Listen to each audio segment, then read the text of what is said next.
A burst pipe? A dead water heater? The AC calling it quits? Who do you call? HomeServe is an easy way to handle unexpected home repairs with plans covering stuff basic homeowners insurance usually won't. Instead of scrambling for a contractor, you make one call to get the repair process started. Join the millions of customers who trust HomeServe right now. Go to homeserve.com/podcast for 50% less your first year. That's homeserve.com/podcast. Savings compared to renewal price. Void in Florida. Hey listeners, this is Peter and welcome back to the History Shorts. Today's episode is brought to you by the Podcast Republic, your ultimate listening app. Discover and subscribe to thousands of podcasts from around the world. Download Podcast Republic today, available on Google Play and the Apple App Store. Today on History Shorts. In 1324, a king left his palace in West Africa and began walking toward Mecca. He was not alone. In fact, he brought with him 60,000 people. Soldiers, servants, scholars, heralds, enslaved people carrying supplies. He brought 80 camels. Each camel carried 300 pounds of gold dust. He brought enslaved men, each carrying a golden staff weighing 6 pounds. And as he walked through the Sahara, through Egypt, through the cities of the medieval Islamic world, he gave it all away. To mosques, to scholars, to the poor lining the streets to watch him pass, to anyone who caught his eye. He gave away so much gold in so many places over so many months that he collapsed the price of the metal across North Africa and the Middle East for the next 12 years. One man's pilgrimage caused a regional economic depression that lasted a decade. His name was Mansa Musa, and he was, by any serious historical measure, the wealthiest human being who has ever lived. Our history brief today returns to some today in context and why third parties tend not to win.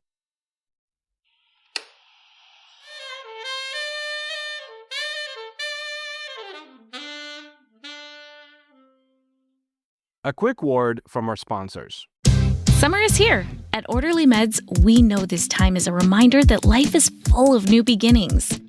Whether you're celebrating the nice weather, starting a new chapter, planning a vacation, or simply looking ahead to what's next, this season can be the perfect time to invest in yourself and your health. If you've struggled with weight loss and are curious about GLP-1 medications, Orderly Meds can help you learn about your options. Through a simple virtual process, you can connect with licensed medical professionals who can determine whether treatment may be appropriate for you. Getting started is fast, convenient, and happens online from the comfort of home. This summer, consider a new approach to feeling your best. Visit orderlymeds.com/podcast to learn more. That's orderlymeds.com/podcast. orderlymeds.com/podcast. Because every new season is an opportunity to take the next step forward. Compounded medications are not FDA approved. Eligibility required and determined by a licensed provider. Individual results may vary. See website for details. This day in history. On July 5th, 1687, Isaac Newton published his book, commonly known as the Principia. The work laid the foundation for classical physics and transformed humanity's understanding of motion and gravity. On July 5th, 1946, the bikini made its public debut at a fashion show in Paris, named after Bikini Atoll in the Pacific, where nuclear tests had recently taken place. The swimsuit sparked controversy and reflected changing attitudes toward fashion and culture in a post-war world. Story of the day. In 1324, the Mali Empire was one of the largest and most powerful states on Earth. It controlled the trade routes that connected sub-Saharan Africa to the Mediterranean world, routes along which two commodities moved in quantities that made empires rich: gold and salt. The gold fields of West Africa, particularly the Bambouk and Bor regions, were among the most productive in the known world. Mali didn't just produce gold. Mali controlled who got it, how much, and at what price. The empire's rulers, the Mansas, accumulated wealth on a scale that has no modern equivalent. Economists who have attempted to calculate Mansa Musa's net worth in contemporary terms, have arrived at figures north of $400 billion. Those figures are almost certainly underestimates, by the way. The wealth of the Mali Empire was not the kind of thing that fit neatly into a spreadsheet. It was structural, generational, embedded in the control of resources that the entire medieval world depended on. Mansa Musa inherited all of it. The pilgrimage to Mecca is one of the five pillars of Islam. For a devout Muslim ruler of Musa's stature, undertaking it was not optional. It was more of an obligation. But Mansa Musa was not a man who did things quietly. The caravan he assembled in 1324 was not really a pilgrimage, it was a statement. 60,000 people, 12,000 enslaved servants, each dressed in silk, the golden staffs, the camels, the dust. Contemporary accounts, written by Arab scholars and administrators who witnessed the procession firsthand, struggled to find adequate language for what they saw. The Egyptian official Al-Umari, writing years after the caravan passed through Cairo, described the city as still feeling the economic aftershocks of Musa's visit. In Cairo, Musa spent and gave away so much gold that the metal's value in Egypt collapsed almost immediately. Gold flooded the market, supply surged, prices fell, and then they just kept on falling.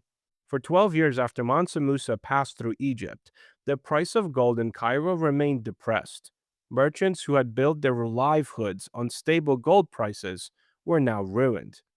The broader North American and Middle Eastern economies, deeply interconnected through Islamic trade networks, felt the effects for over a decade. One man had been too generous, and an entire region paid for it. Musa eventually recognized what he had done. On his return journey from Mecca, he passed through Cairo again. This time, he borrowed gold from Egyptian merchants at high interest rates, deliberately withdrawing metal from circulation to help stabilize the price that he had crashed.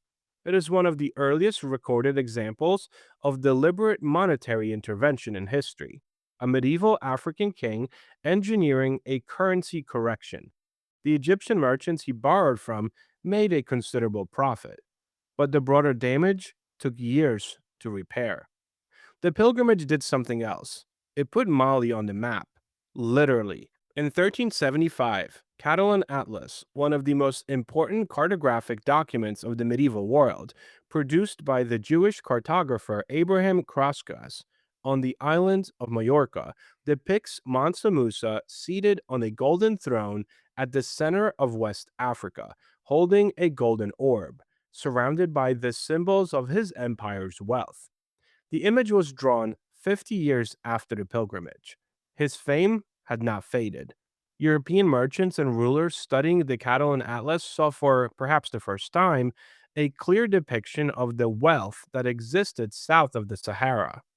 The Atlas helped shape European understanding and European appetite for the riches of Africa.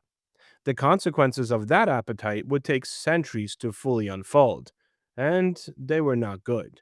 Mansa Musa returned to Mali and spent the rest of his reign building. He brought back scholars, architects, and poets from the Islamic world.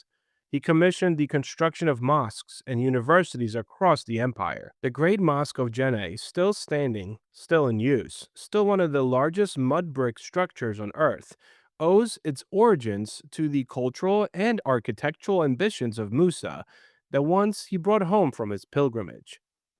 Timbuktu, under Musa's patronage, became one of the great centers of Islamic scholarship in the medieval world. At its peak, the city's university drew scholars from across Africa and the Middle East. Hundreds of thousands of manuscripts in mathematics, astronomy, medicine, theology, and law were produced and preserved there. Most of the world had no idea any of it existed.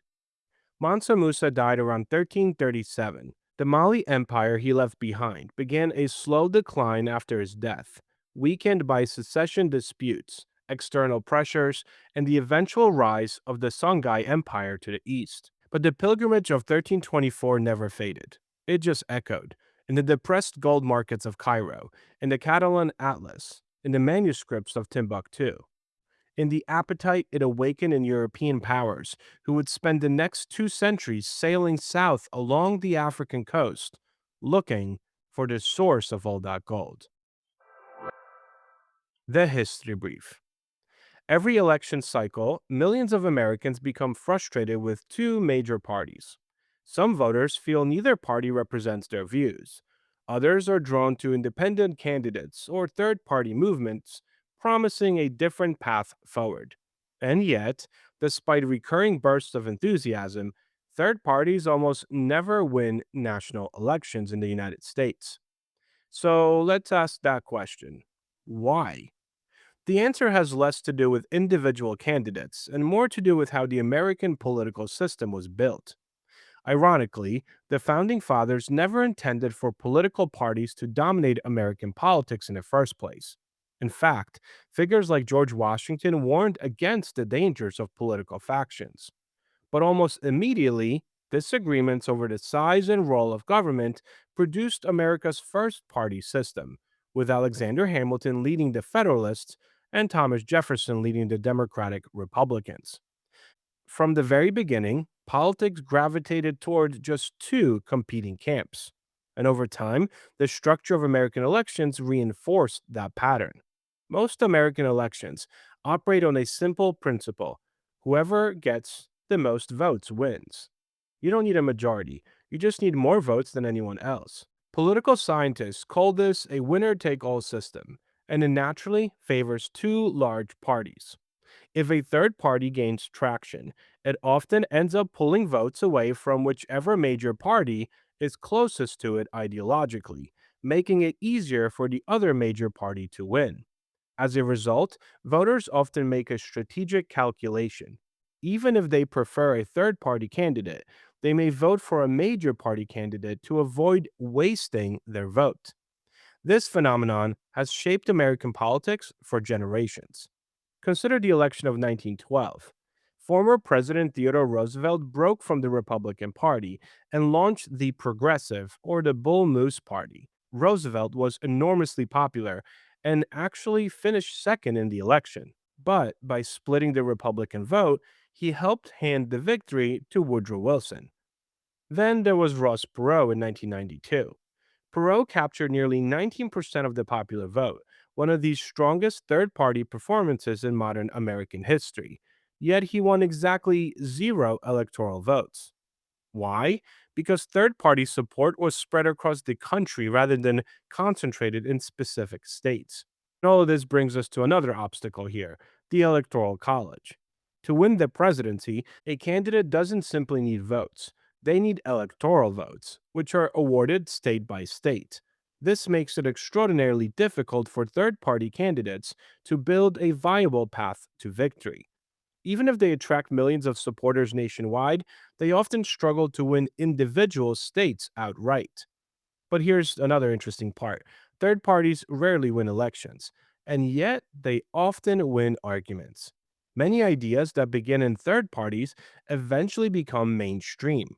Women's suffrage, labor reforms, anti monopoly policies, and various environmental initiatives all gain traction through smaller political movements before being adopted by major parties. In that sense, third parties often function less as competitors and more as incubators of new ideas. They influence the conversation even when they don't win office.